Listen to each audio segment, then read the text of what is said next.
Hi guys, welcome back to chapter 3 of Unconcealing Ealing. In this chapter, we're going to be looking at a time span between 1914 and 1939, between the wars. We're going to be looking at the effects of rugby during the First World War. We're going to be looking at the worldwide Spanish flu pandemic, talking about rugby in the Olympics again, talking about rugby in general between the wars, and we're going to be looking at Ealing FC's involvement in the community in that time.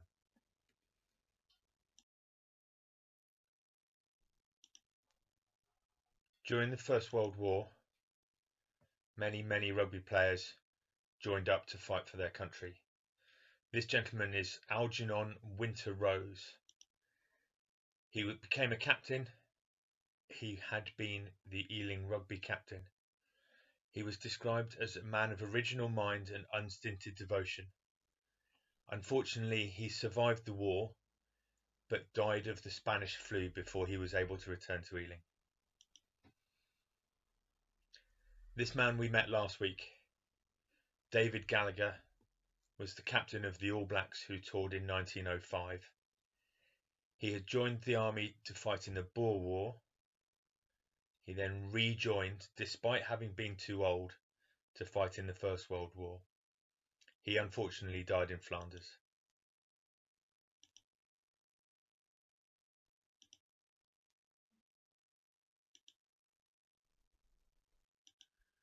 Do you guys recognise this place?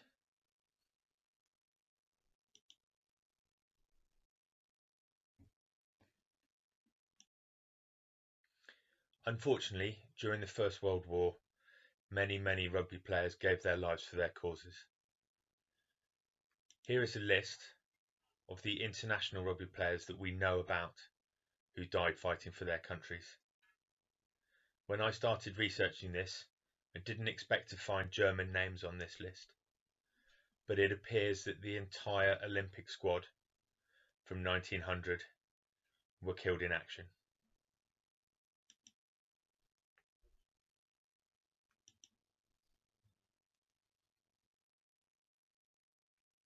They went with songs to the battle. They were young, straight of limb, true of eye, steady and aglow. They were staunch to the end, against odds uncounted. They fell with their faces to the foe.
After the war, things had to start getting back to normal.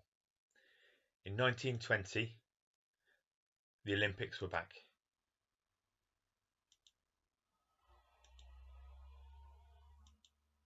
And rugby was included. The 1920 Olympics happened in Antwerp, which is in Belgium. Unfortunately, only 2 teams entered, France and the USA.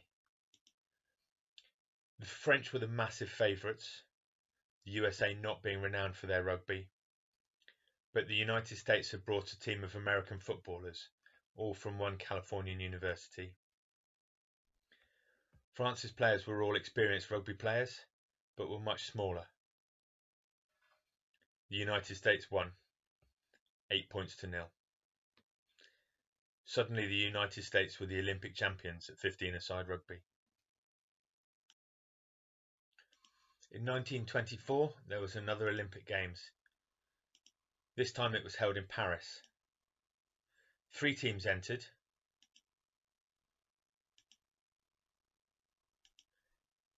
In the final, France, the home nation, met the United States. There were all sorts of bad behaviour from the home crowd, which led to one of the American substitutes being knocked out cold by being hit by a walking stick, and after the final medal ceremony, the American team had to be led back to their change rooms by the police. This is not considered consistent with the values of rugby. However, the United States won and were Olympic champions yet again.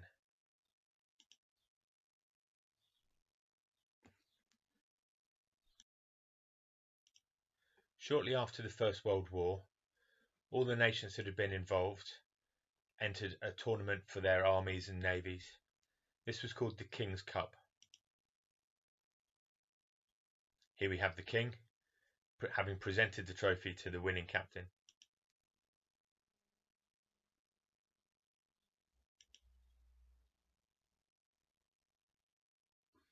A 100 years after William Webb Ellis first picked up the ball that we discussed in chapter 1, there was a centenary match between an England and Wales team and a Scotland and Ireland team played at rugby school.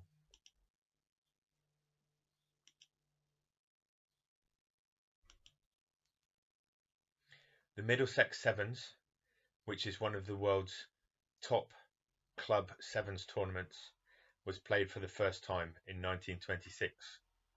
Harlequins, who were just round the corner, were the winners that year.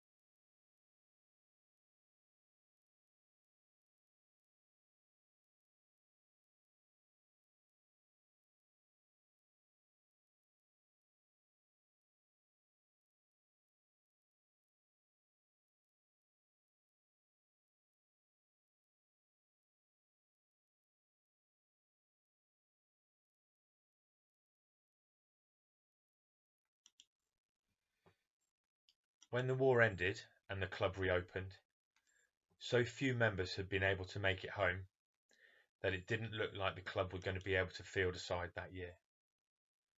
Added to which, their ground at Drayton Green had been used as allotments, so was no longer suitable for rugby. That same year, it was decided that players would be able to buy their own shirts.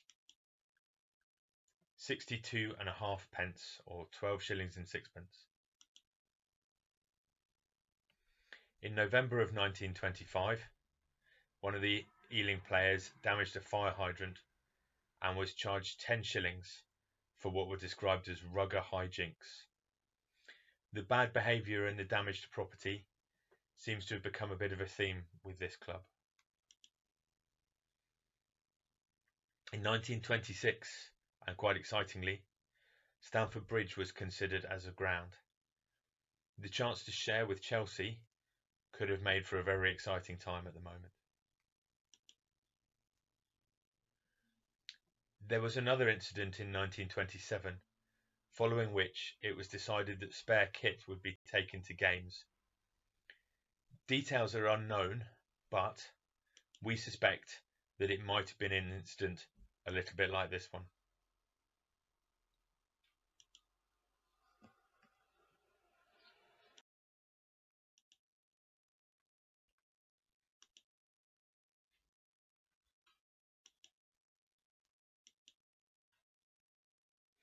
In the 1928-29 season, the results were pretty poor. The club captain at the time blamed this on poor discipline and bad language on the pitch. Core values within rugby have always been important. It's something that we base a lot of our work on these days, and there's something that the RFU has spent a lot of time looking into. In 1930, nobody had a telephone in their pockets like we do now, so the club decided to pay for a phone to be installed in the club secretary's house so that he could make calls only on behalf of the club.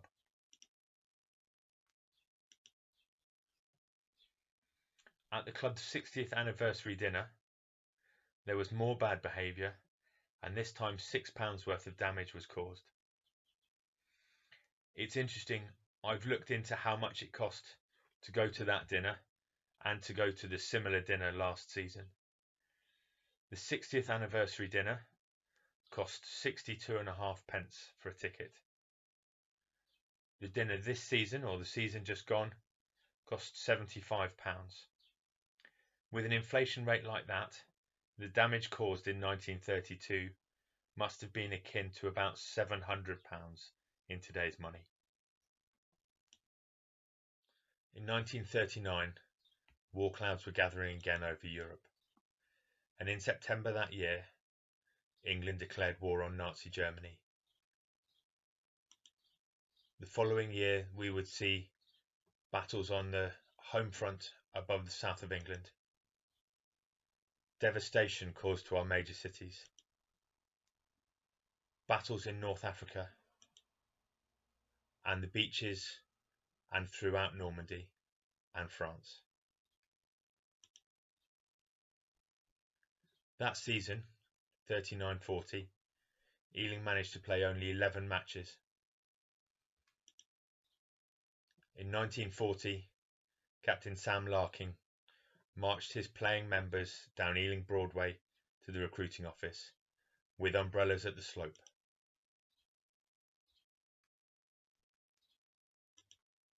For the second time in 25 years, Ealing FC Rugby Club was going to war.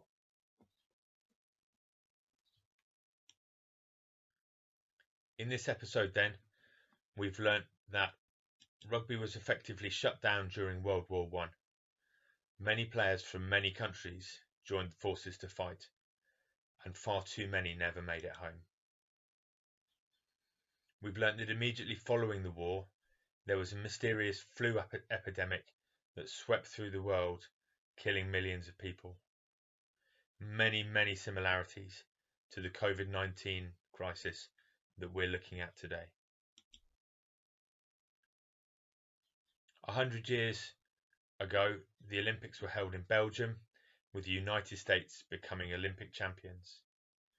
They retained their title in 1924 in Paris. Interestingly, 1924 was the last time that 15-a-side rugby was played in the Olympics. Therefore, the United States are the current Olympic champions. Between the wars, rugby as a game continued to develop and expand, both internationally and domestically. Ealing FC continued to be involved in the lives of community and continued to make headlines for both the right and the wrong reasons. Rugby values were considered to be as important and as difficult to maintain as they are today.